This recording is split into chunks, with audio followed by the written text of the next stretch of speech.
6 million ways to die. Choose one.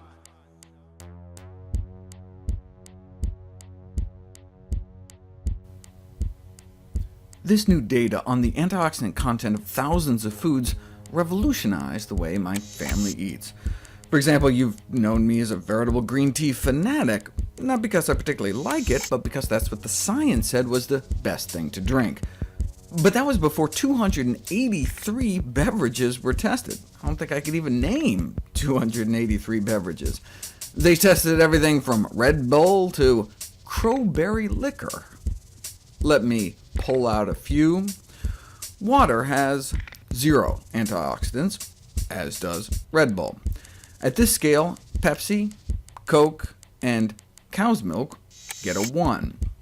Glass of white wine, cup of red tea, black tea, green tea, red wine, 7 times the antioxidant power of white, but neither as good as grape juice. Here's a shot of espresso, cup of coffee, and matcha tea. Tea made out of powdered green tea leaves, which is what I've been drinking. But what is this? I mean, what beverage could possibly be better than actually eating green tea leaves? Matcha has met its match. In terms of antioxidant power, the healthiest thing to drink on the planet Earth may be hibiscus tea. So like red zinger blows everything else out of the water. So here's my latest recipe. Half gallon of water, 8 cups, 4 bags of any tea in which hibiscus is the first ingredient. I like wild berry zinger. The juice of 1 lemon, and 3 tablespoons of erythritol, or you could blend in some dates. I just put it in the fridge overnight. No need to heat it. It can just cold brew. In the morning, I take out the tea bags, shake it up, and drink it throughout the day. Every day, all day long. And as always, extra credit for green foam. Pour a cup of the tea into a blender with a bunch of fresh mint leaves, blend on high, and then pour it back. So you have dark green leafies blended into what may be the highest antioxidant beverage in the world, and it tastes like fruit punch.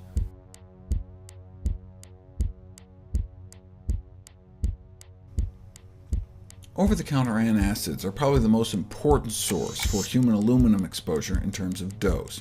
Maalox, for example, taken as directed, can exceed the daily safety limit more than 100-fold, and nowhere on the label does it say not to take with acidic beverages such as fruit juice. Washing antacid down with orange juice, for example, can increase aluminum exposure 8-fold, and citric acid was worse, the acid found naturally concentrated in lemons and limes. Just as sour fruits can enhance the absorption of iron, which is a good thing, through the same mechanism, they may enhance the absorption of aluminum, raising the question, what happens when one adds lemon juice to tea?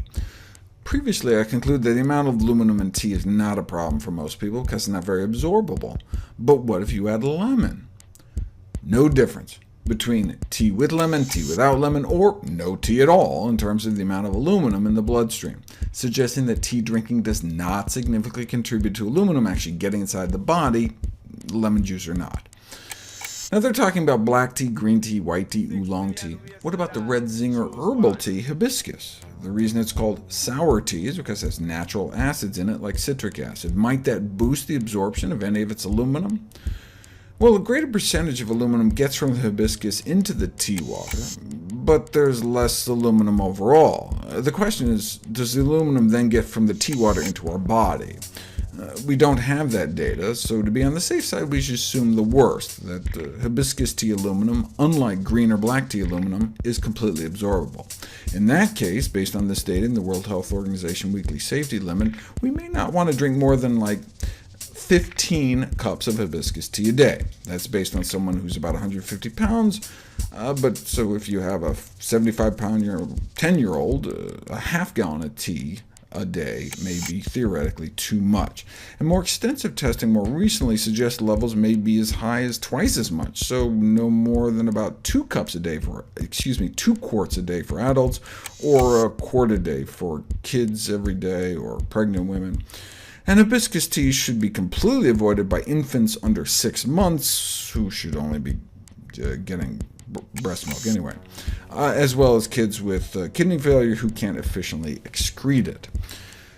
This study also raised concern about the impressive manganese level in hibiscus tea. Manganese is an essential trace mineral, a vital component of some of our most important antioxidant enzymes, but we probably only need 2 to 5 milligrams a day, and 4 cups of hibiscus tea can have as much as 17, averaging about 10. Is that a problem? Well, women given 15 a day for 4 months, if anything, only saw an improvement in their anti-inflammatory antioxidant enzyme activity. This study, using 20 a day, similarly showed no adverse short-term effects, and importantly showed that the retention of dietary manganese is regulated. Our body's not stupid. If we take too much in, our body decreases the absorption and increases the excretion. So even though tea drinkers may drink 10 times more manganese, get 10 times more a day, 10 or 20 milligrams a day, the levels in their blood is essentially identical. Right? So there's little evidence that dietary manganese poses a risk. That was regular tea, though. We don't know about the absorption from hibiscus, so to err on the side of caution, we should probably not routinely exceed the reference dose of 10 milligrams per day. So that's only about a quart a day for adults, half a quart for a 75-pound child. So that's actually changed my family's consumption. Given the benefits of the stuff, I was using it as a substitute for drinking water, so 2 liters a day. And I was blending the hibiscus petals in, not throwing them away, effectively doubling aluminum content and increasing manganese concentrations by about 30%. So given this data, I've cut back to no more than about a quart of filtered hibiscus tea a day.